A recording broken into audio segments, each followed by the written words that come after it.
கிறிஸ்துவுக்குள் அன்பானவர்களே, ஆண்டவராகிய இயேசு கிறிஸ்துவின் நாமத்தினாலே உங்களை நான் வாழ்த்துகிறேன். நம்முடைய திருச்சபை வரலாற்றில் லெந்து காலங்கள் என்று சொல்கிற 40 நாட்கள் பொதுவாக திருச்சபையில் விசுவாசிகள் அனுசரிக்கிற ஒரு காலமாக தொன்று தொட்டு இருக்கிறதை நாம் பார்க்க முடியும். இந்த பாரம்பரியத்தை திருச்சபை நமக்காக வலியுறுத்துகிறது என்பதை நாம் யோசித்து பார்க்க அழைக்கப்படுகிறோம்.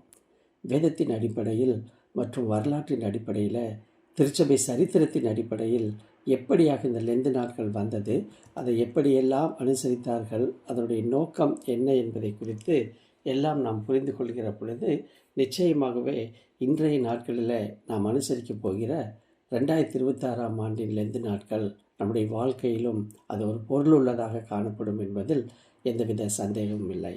லெந்து காலம் என்பது ஒரு புதன்கிழமை துவங்கி அடுத்து வருகிற 39 நாட்களாக சேர்த்து 40 நாட்களாக அனுசரிக்கப்படுகிறதை நாம் பார்க்கிறோம். இந்த 40 நாட்களுக்கு பின்பதாக ஒரு வார காலம் பரிசுத்த வாரம் என்று அழைக்கப்படுகிறது.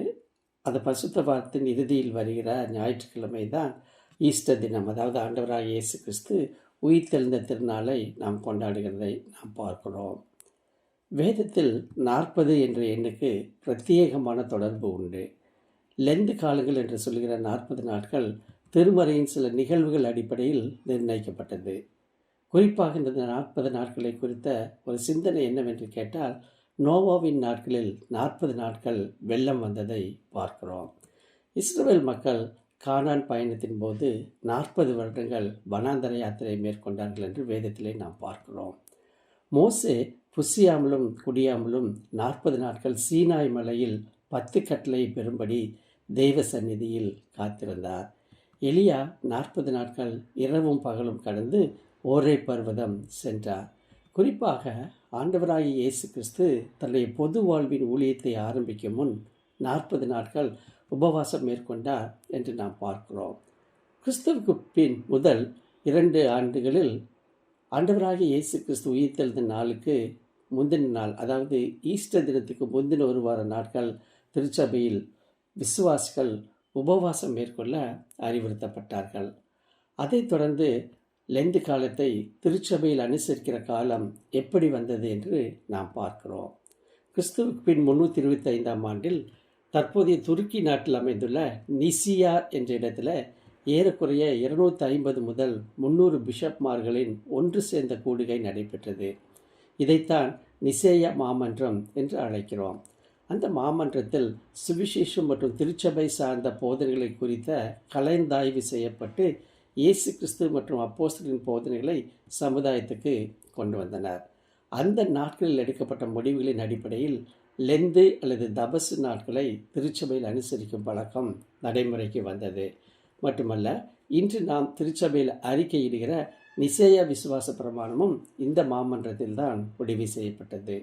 இதை போன்ற ஒரு மாமன்றம் அப்போஸ்தலர்கள் காலத்தில் கிபி 48 முதல் 50 ஆண்டுகளில் எருசலேமில் கூடியது என்று நாம் பார்க்கிறோம். இதைத்தான் நாம் ஜெருசலேம் கவுன்சில் என்று சொல்லி இந்த நிகழ்வை அப்போஸ்தலர் நடவடிக்கைகள் 15ஆம் அதிகாரத்தில் பார்க்கலாம். தொடர்ந்து வருகிற நிகழ்வுகளே 6ஆம் நூற்றாண்டில் போப்பாண்டவராக செயல்பட்ட கிரிகரி I லெந்து காலம் சாம்பல் புதனிலிருந்து ஆரம்பிக்கப்பட வேண்டும் என்ற கட்டளையை பிறப்பித்தார். சரித்திரத்தை பார்ப்போமானால், இங்கிலாந்து மற்றும் வடக்கு ஐரோப்பா போன்ற கிறிஸ்தவ நம்பிக்கை கொண்ட நாடுகளில் லென்ட் அல்லது லெந்து என்கிற வார்த்தை வசந்த காலத்தை, அதாவது ஸ்ப்ரிங் சீசனை குறிக்கிற வார்த்தையாக தொடர்பு படுத்தப்பட்டது. இதன் அர்த்தம் என்ன? வசந்த காலத்திற்கு முந்தின இலையுதிர் காலத்தில் மரம், செடி, கொடி போன்ற தாவரங்களின் இலைகள் வாடி பழுத்து போய் பட்டு போய் அவைகள் கீழே விழுந்து ஒரு மொட்டையாக வறட்சியானதாக காணப்படுகிறதை நாம் பார்க்க முடியும்.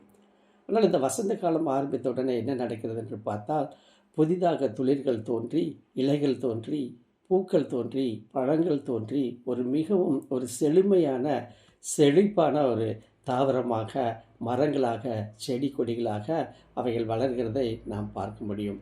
ஆகவே இந்த சம்பவம் லெந்து காலத்தோடு எப்படி தொடர்பு படுத்தப்பட்டது என்றால், இந்த குறிப்பிட்ட 40 நாள் காலத்தில் தன்னை படைத்த தேவனுக்கு முன் நம்மை நாமே சீர்தூக்கி பார்த்து பாவ வாழ்க்கையை மறித்து ஒரு புது வாழ்வை துவங்குகிற அனுபவமாகும். மிகவும் குறிப்பாக ஆதி திருச்சபை வரலாற்றை குறித்து நாம் பார்க்கிற பொழுது, லெந்து காலம் என்கிற அணுகுமுறையின் உண்மையான நோக்கம் என்னவென்றால், ஆதி திருச்சபையில் ஒரு மனிதன் ஆண்டவராகிய இயேசு கிறிஸ்துவை ஏற்றுக்கொள்ள வேண்டும் என்று சொன்னால், அவன் இயேசு கிறிஸ்து மற்றும் அப்போஸ்தலர்களின் போதகத்தை, உபதேசத்தை அவனுடைய வாழ்விலே கற்று அப்பியாசப்படுத்தி அதை நிரூபிக்க வேண்டும். இதைத்தான் கிரேக்க மொழியில் டிடாக்கே, அதாவது போதனை அல்லது டீச்சிங் என்று சொல்கிறோம்.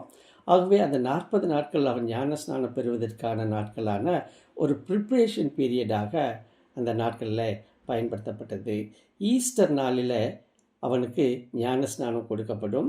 ஏனென்றால் தான் படித்த, கற்றுத் தேர்ந்த மட்டுமல்ல, தன்னுடைய வாழ்க்கையில் அப்பியாசப்படுத்த தன்னுடைய அறிக்கையை ஆண்டவராகிய இயேசு கிறிஸ்து எனக்காக, என்னுடைய பாவங்களுக்காக, மீறுதல்களுக்காக அவர் கல்வாரி சிலுவையில் ஒப்பு கொடுத்தார் என்பதோடு மட்டுமல்ல, அவர் மரித்து அடக்கம் பண்ணப்பட்டு 3ஆம் நாள் உயிரோடு எழுந்தார் என்கிற காரியத்தை அவன் அறிக்கை பண்ணுகிற ஒரு நாளாக ஈஸ்டர் தினத்தன்று அவனுக்கு ஞானஸ்நானம் கொடுக்கப்படும். இப்படித்தான் லெந்து நாட்கள் அந்த நாட்களில் அனுசரிக்கப்பட்டது ஆதி திருச்சபைகளில்.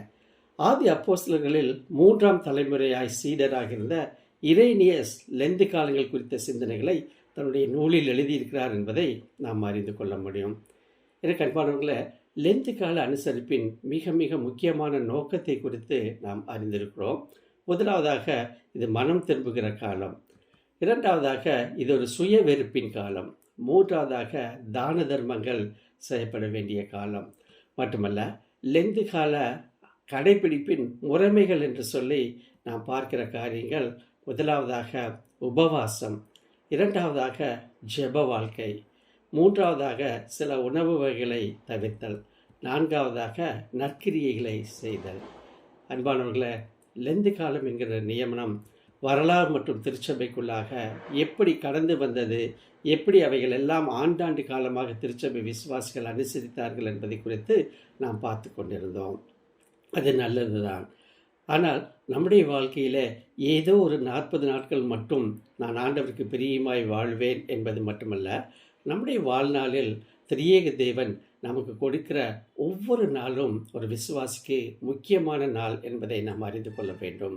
ஒவ்வொரு நாளும் பாவ வாழ்க்கையை விட்டு பரிசுத்தமாய் வாழ மட்டுமல்ல, கிறிஸ்துவை என் வாழ்விலே பிரியப்படுத்துவேன் என்ற சிந்தனையோடு நமக்கு கொடுக்கப்பட்ட 2026ஆம் ஆண்டு லெந்து கால அனுபவங்கள் நமக்கு விசேஷ ஆசீர்வாதங்களை கொண்டு வரும். இப்படியாக ஆண்டவர் நமக்கு கொடுத்த ஒவ்வொரு நாளையும் அவருக்கு முன்பாக நாம் வைத்து நம்மை நாமே சீர்தூக்கி பார்த்து அவருடைய சமூகத்தில் நம்மை ஒப்பு கொடுக்கிற பொழுது நிச்சயமாகவே இந்த நாளில் அனுசரிக்கிற காரியங்கள் நமக்கு மிக மிக பிரயோஜனமாக இருக்கிறதும் என்பதில் எந்தவித சந்தேகமில்லை.